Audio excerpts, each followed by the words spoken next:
On this episode of The Unseen World, how an entire city was built in secret and what they did there that helped to win the bloodiest war ever fought, and the story of the lonely prophet who predicted it all. There is a world all around you filled with creations that will amaze, a world of destinations that astound, a world waiting to be explored. Come and discover the unseen world.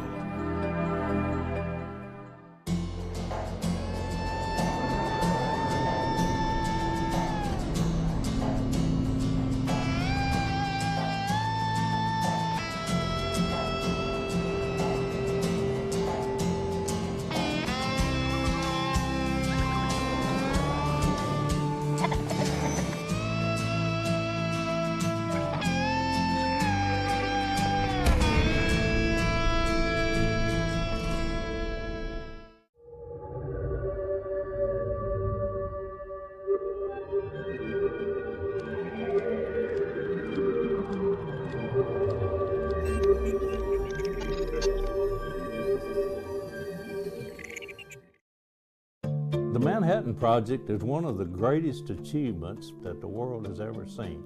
All of the uranium that was dropped on Hiroshima came from Oak Ridge, a city of 75,000 people, and it wasn't on any map.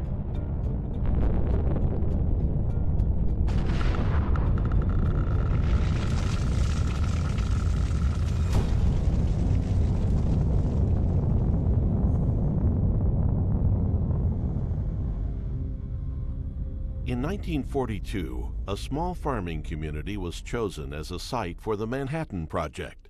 But the story of Oak Ridge, Tennessee begins back in the 1800s with a man named John Hendricks and his strange dream. When you think about Oak Ridge, this area here in East Tennessee that was chosen for the Manhattan Project, that happened in 1942. The story about John Hendricks is John was born in 1865 in Bear Creek Valley, right where the Y-12 National Security Complex is today. In 1900, his youngest daughter died. His wife accused him of being the reason because he'd corrected the child the day before. So she got mad and left him, took the rest of the children and went to Arkansas, never came back. This really upset John, so he prayed to God, wanting to know why this is happening to him. Heard a loud voice during one of those prayers that said, if you'll go sleep on the ground for 40 nights, you'll learn the future of this place. Now, it must have been in the wintertime because, as the story goes, his hair froze to the ground. When John got through sleeping on the ground, he had tremendous stories to tell. He'd tell anyone that would listen.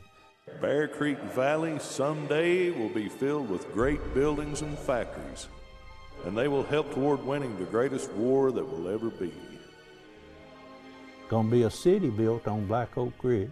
Gonna be a railroad spur run right down by his property line. And the seat of power for all this is gonna be between Pyatt's Place and Tadlock's farm. They thought old John was crazy when he was telling all these stories, so they put him in a hospital for the insane. He didn't stay long, however, till he walked away. Came back home, sat down on his front porch, put 8 rocks out in the yard in front of him. When the deputy sheriff came and said, John, you're gonna have to go back to that hospital. He said, no, I'm not going. Said, these rocks will protect me from you, and besides, God's gonna destroy that hospital. The next week it was struck by lightning and burned to the ground. John Hendricks is known now as the prophet of Oak Ridge. In 1942, when the Manhattan Project came in here, the first shovelful of dirt they dug was right between Pyatt's Place and Tadlock's farm. That's where they put the administration building. That's where the federal office building sits today. That city on Black Oak Ridge is called Oak Ridge. That railroad spur runs right down by his property line in Hendricks Creek subdivision, named for John Hendricks. And of course, Y-12, the National Security Complex, is in Bear Creek Valley, where the uranium was obtained for Little Boy. That did help win World War II.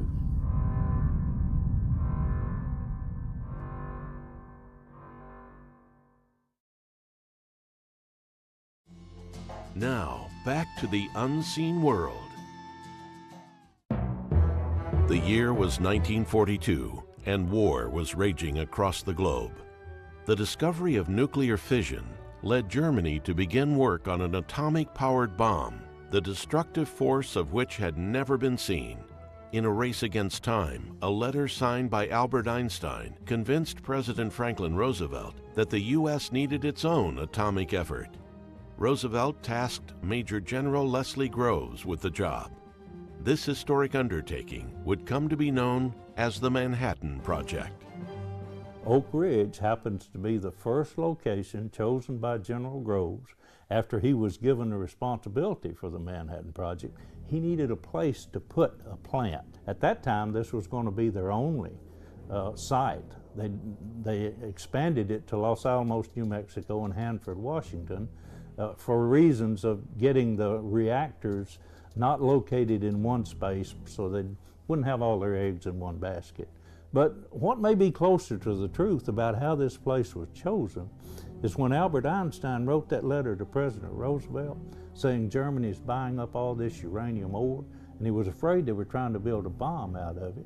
Well, Roosevelt knew it would be an expensive undertaking, so he put General Groves in charge of the Manhattan Project. Groves had just finished building the Pentagon, so he knew how to put a large construction project together, knew how to get private industry involved, and he knew how to spend money. So President Roosevelt also called in Senator McKellar, and he said, "Senator, I need to put a large amount of money against the war effort, and I can't let the press or anyone know how much it is or what it's being used for. Can you help me with that?" Senator McKellar said, "Yes, Mr. President, I can do that for you. Just where in Tennessee are you going to put that thing?" That likely had more to do with us getting selected here in East Tennessee than any ridges and valleys or lay of the land. Before Oak Ridge, it was the farming communities like New Hope, New Bethel was one, Wheat, Robertsville, little communities. In order to build the city of Oak Ridge, the existing farming communities had to be cleared off the land. An unlikely messenger, truant teenager Lester Fox, was called upon to begin the evacuation. In 1942, he was a sophomore in high school at Oliver Springs, a little community just north of here. Him and his buddy were skipping school. They were playing the pinball machine. When they got through, they were walking down the main street of the little town. They walked by the telephone office. The telephone operator leaned her head out and said, "Lester, go get the principal. He's got an important phone call." Now, Lester's skipping school, but he does. He goes and gets the principal. Principal comes over and takes that phone call, comes back to the school, calls all the students together in an assembly, and says, "I've just gotten a phone call from Senator McKellar.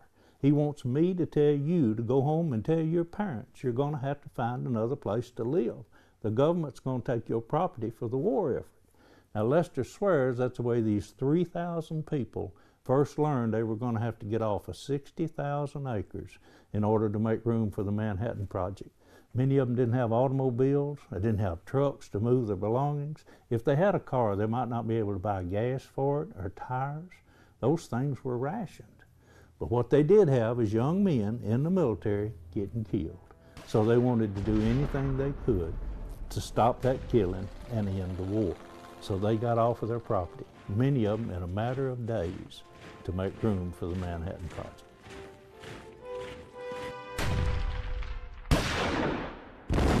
Oak Ridge began in November of 1942. By August of 1945, when they dropped the bomb on Hiroshima, Oak Ridge was a city of 75,000 people. They were constructing houses. They started out thinking about needing about 3,000 people, and then they said, "Oh, we're going to be more, 13,000. And as I said, eventually there were 75,000 people here. They were building these prefabricated houses as fast as completing one every 30 minutes. So they would, stories told about a young boy who went to school and he came back home from school in the afternoon and couldn't find his home because they built a subdivision around it while he was gone to school. They were building them as rapidly as they could. They brought in trailers. They built what they called hutments, which is little 16 square foot plywood structures. And they built dormitories, all kinds of housing Fifth largest city in the state of Tennessee, and it wasn't on any map. The existence of Oak Ridge was kept secret, as was the nature of the work being done there. Those who worked and lived in the town were forbidden from even speaking about it. They were not allowed to tell their family. In fact, the workers weren't allowed to communicate even with their immediate family what they were doing. For the most part, they didn't know what they were doing, so they couldn't communicate anything. That's one of the reasons it was secret. This isn't able to be kept secret. This was the first time this had ever been done. And they had gates on the roads coming in, mounted patrols that would ride around to check the area. Each of the 3 large sites had security at the sites. They used a lot of high school girls, or girls right out of high school, to run those Callutrons at Y-12. One of them was Gladys Owens. Gladys came here from Kentucky, and she got a letter from her best friend saying, "You need to come to Oak Ridge and get a job. There's men down here." There wasn't any young men up in Kentucky. They were all in the military. But down here in Oak Ridge, the Special Engineer Detachment was here. So there were young men in the military here. One individual, he and his buddy came here, and when they got here, they looked and they saw all these dormitories over around Jackson Square. And they noticed some of them had M's right near the front doors and others had W's. So they counted 15 dormitories. 5 of them had M's on them and 10 had W's. They thought that was pretty good odds. So Gladys came back in 2004 and she said, "Ray, I never did know what I was doing when I was working out there. Can you tell me?" "Yeah, Gladys, I can." So I had her sitting on a stool. That's what they did. They sat on a stool and turned a knob on a Callutron, operating it. They'd sit there for 8 hours and keep a meter on a certain point. And it's a very simple physics process. 2 magnets are set up. They had the largest magnets in the world here at the time. They had 1,152 of these Callutrons. They were batch processes. And they were set up so that they put the material, the uranium chloride mixture, in at the bottom of these magnets. The magnets would cause it to bend because of that magnetic strength of the coils. When you put that uranium in that magnetic field, it'll make it turn. And when it turns, you can catch it up at the top. The 238, because it's 3 neutrons heavier, will make a slightly larger arc than the 235. So you can catch that 235 up at the top. The only problem is in 1,000 pounds of uranium ore, there's only 7 pounds of uranium-235. So you've got to separate a lot of material to get that little bit of 235, which is what you need to make an atomic bomb. And I said, "When you were doing that, Gladys, you were changing the value of this rheostat down here." She reached over and tapped me on the arm.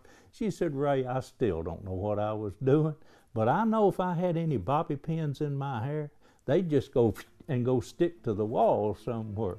Most of the people could only go to the place they worked, and they were reminded by signs, billboards, everywhere they turned, not to talk about the project, not to mention it to anybody. So they knew, Gladys said she knew they were doing something to help win the war, but she didn't have any idea. She said at the end of her training, when she was getting ready to work at Y-12, there was obviously somebody who was important that came in because he was wearing suit clothes. And she said, what he told us was, "Young ladies, we can't tell you what you're going to be doing.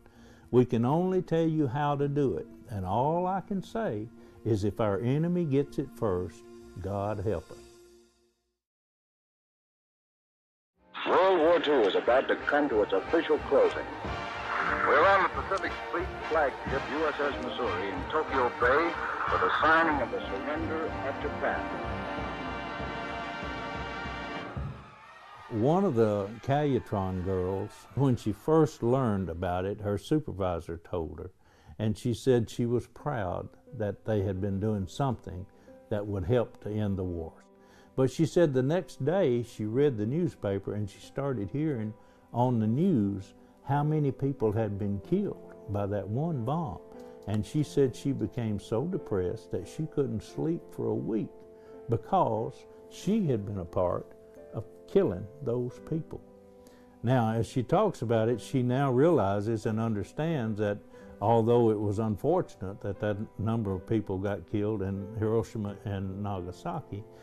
Had there been an invasion, there would have been a huger loss of life, both in the Japanese and of the Allied forces. The world will note that the first atomic bomb was dropped on Hiroshima. I realize the tragic significance of the atomic bomb. Its production and its use were not lightly undertaken by this government. We must constitute ourselves trustees of this new force to prevent its misuse and to turn it into the channels of service to mankind. Information about the beneficial uses of atomic energy knows no national boundaries. The facts are available today, for nuclear energy isn't waiting to help people everywhere in some brave new world of the future. The peaceful atom is here now to serve what President Eisenhower has termed the needs rather than the fears of mankind. Nuclear reactors or atomic furnaces like this one provide the product that makes possible practical applications of nuclear energy. That product is the radioisotope, the atomic tracer, a common element tagged with radiation like a sheep with a bell.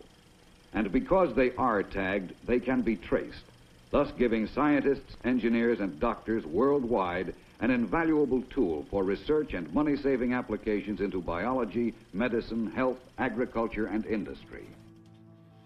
When the bomb was dropped and the war actually ended just a few days later, there was a huge question in the mind of what's going to happen to this city that's been built here. And it almost immediately went down to about half its size.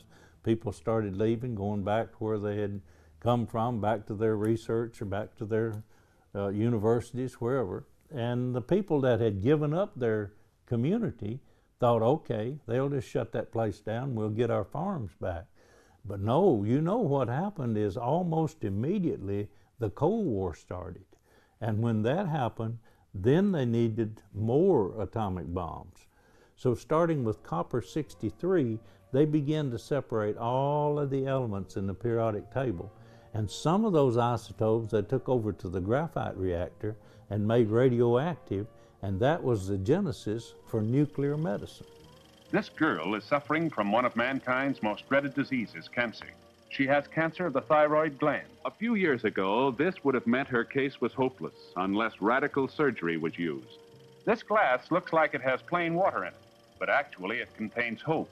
Hope in the form of a radioactive iodine solution. By splitting the atoms of iodine, you get the radioactive iodine solution the girl is drinking. Now we've not only had Oak Ridge created the uranium for the world's first atomic bomb, now they're creating this new thing called nuclear medicine with these radioisotopes. Dr. Alvin Weinberg, who was the director of the Oak Ridge National Laboratory for many years, was asked, what's the most important contribution Oak Ridge has made to the world? Without any hesitation, he said medical isotopes helps millions of people every year. Oak Ridge took on a whole new meaning in that it continued to grow over the years. Oak Ridge impacts the world. A quiet town, conceived in secret and designed for destruction, now stands as a testament to the far-reaching benefits of scientific achievement. A hopeful outcome, one that even John Hendricks might not have foreseen.